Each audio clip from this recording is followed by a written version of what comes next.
सभी को नमस्कार।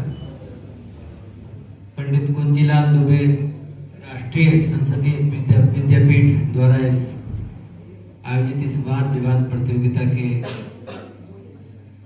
मुख्य अतिथि आदरणीय श्री उमाकांत शर्मा जी,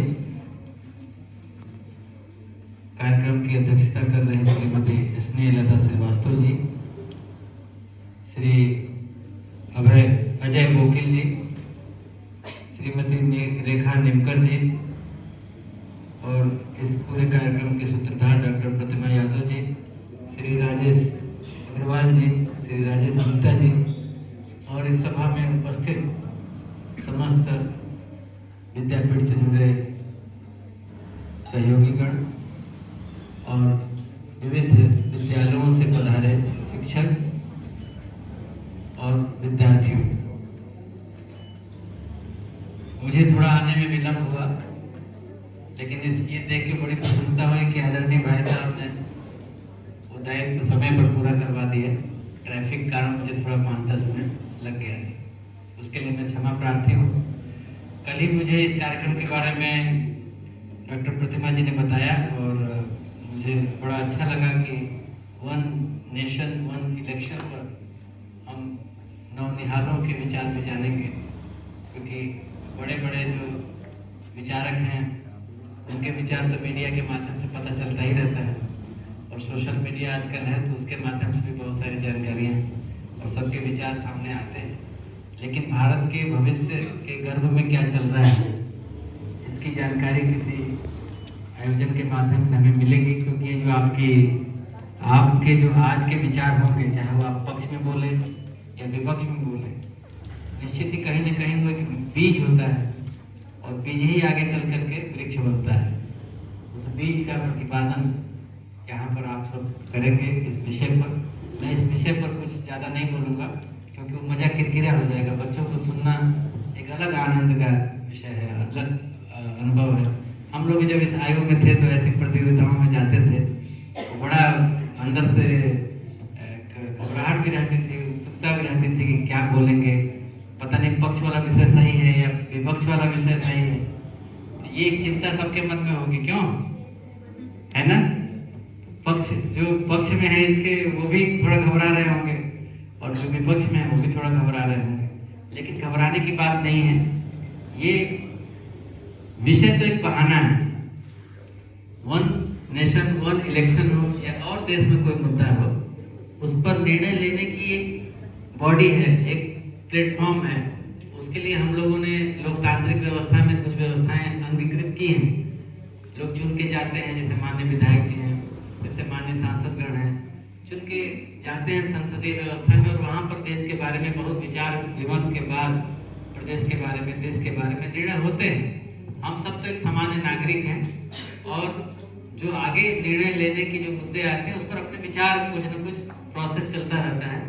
उस विचार को व्यक्त करने का एक माध्यम है, इसलिए इसमें कहीं कोई नर्वस होने की, घबराने की कोई बात नहीं है। ये आपके व्यक्तित्व को निखारने का एक मंच है, ताकि जो हमारे बच्चे हैं ये आगे चल के अच्छे वक्ता बने, अच्छे विषय प्रवर्तक बने, और अपनी बात दमदारी से और अपनी बात समग्रता में ठीक से रखने का एक उनको प्रशिक्षण मिले, उसके ये सब प्रयास है। इसलिए मेरा सिर्फ इतना ही संदेश है कि आप किसी भी प्रतियोगिता में जाइए, चाहे वो वाद विवाद हो, चाहे अन्य किसी प्रकार की प्रतियोगिता हो, तो आप उस पर ध्यान मत दीजिए कि आपका विषय कैसा है, क्या है। बस ये ध्यान दीजिए कि आप जो कहने जा रहे हैं वो बहुत आत्मविश्वास के साथ कहने जा रहे हैं। उसमें आत्मविश्वास आना एक बड़ा लक्ष्य है इस पूरे कार्यक्रम का। व्यक्तित्व के अंदर आप जो भी यहाँ से आके बोले वो पूरे मजबूत मन से, और पक्ष में है या विपक्ष में है उससे कोई फर्क नहीं पड़ता। इसलिए आप पूरे आत्मविश्वास से अपनी बात कहें। दूसरी बात कि उसमें जो बात कहें उसको थोड़ा तर्कपरक रखना, इस प्रशिक्षण का एक हिस्सा है कि आप अपनी बात बिंदुवार तर्कों के साथ रखें, है ना? जो आप कहने जा रहे हो उसके पीछे क्या क्या बिंदु है, क्या तर्क है, उसको मजबूत कैसे बनाना है, उसकी तैयारी करने की भी आपको अवसर मिला होगा 4-5-6 दिन पहले, तो वो भी एक इसका हिस्सा है। इसलिए ज्यादा समय न लेते हुए, कितने प्रतिभागी हैं इसमें? अच्छा, तो मैं पक्ष में कितने? 13 पक्ष में और 13 विपक्ष में। तो ये अच्छा, संसद लोकतंत्र की ये मूल भावना यहाँ पर व्यक्त होगी कि एक विषय को लेकर पक्ष वाले भी हैं, विपक्ष वाले भी हैं। मतांतर का ये देश है और असहमतियाँ सहमतियाँ ये हमारी बहुत पुरानी परंपरा है। ये भारत की ज्ञान परंपरा में भी है। तो प्रश्न पूछने की भी परंपरा है, प्रश्न करने वाले हम लोग हैं और उसका उत्तर देने वाले भी हम लोग हैं।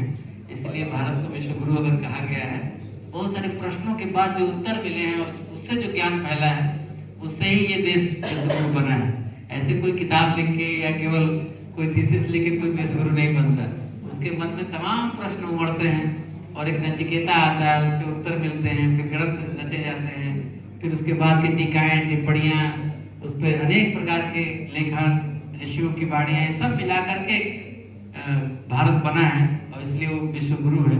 तो ये जो वाद विवाद में जो बातें आएंगी वो भी कहीं न कहीं उस प्रश्न परंपरा को आगे बढ़ाएंगी, वाद विवाद मतांतर की परंपरा को आगे बढ़ाएंगी। तो आप इस सब परंपरा के वाहक हैं। मैं आपको बहुत बहुत अपनी हार्दिक शुभकामनाएं देता हूँ, साधुवाद देता हूँ और उज्जवल भविष्य की कामना करते हुए कि आप ऐसे ही आगे जीवन में भी अनेक प्रतिस्पर्धाओं में सकारात्मक सहभागिता करें और बड़े खुले मन से अपनी बात रखें, प्रतिभागिता करें और देश के एक अच्छे नागरिक के रूप में अपनी उपस्थिति दर्ज करें और देश को आगे बढ़ाने के लिए श्रेष्ठ नागरिक बनने के पथ पर अग्रसर हों। ऐसी शुभकामनाओं के साथ मैं सभी को अपनी हार्दिक बधाई देता हूं, शुभकामनाएं देता हूं और आयोजकों को, विशेषकर डॉक्टर प्रतिमा यादव जी को और उनकी पूरी टीम को और पंडित कुंजीराज दुबे राष्ट्रीय संसदीय पीठ को इस आयोजन के लिए विशेष साधुवाद देता हूँ। आप ऐसे आयोजन आपने बताया भी कि आप करते रहते हैं और आगे हम सबसे अगर कुछ जो भी आपको सहयोग चाहिए होगा तो हम लोग करने के लिए तैयार हैं और जब भी आपको लगता है, आपका अधिकार है, आप जब भी जिस प्रकार का सहयोग चाहिए आप कहेंगे तो हम लोग देंगे। बहुत बहुत धन्यवाद। जय हिंद।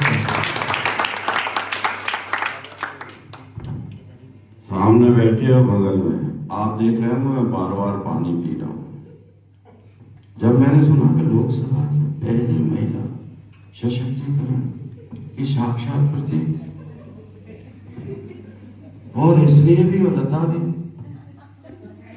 वो बैठी है और जिनको देख के चौंकिया नाम समझ के पहचान पाए, ये भी बहुत बड़े वक्ता हैं। और एक बच्ची बैठी है वो बार बार ऐसे करे।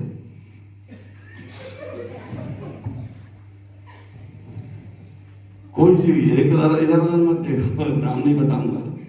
उसके अंदर भी घबराहट है, क्या बोलेंगे क्या नहीं बोले। तो मुझे इनसे जितनी घबराहट नहीं लग रही है, नए वक्ताओं से लगती है। ये हमारे बहुत बड़े मार्गदर्शक हैं और आके हमारे कान खोल देंगे, नाक काट देंगे। मतलब हम ऐसा नहीं बोल पाते तो नाक कटेंगे। इसलिए नारी सशक्तिकरण और लोकतंत्र के सबसे बड़े मंदिर की महासचिव, अपने आप में विद्वान श्रीमती इसलिए लता श्रीवास्तव जी को आमंत्रित कर रहा हूं अपने उद्बोधन और मार्गदर्शन के।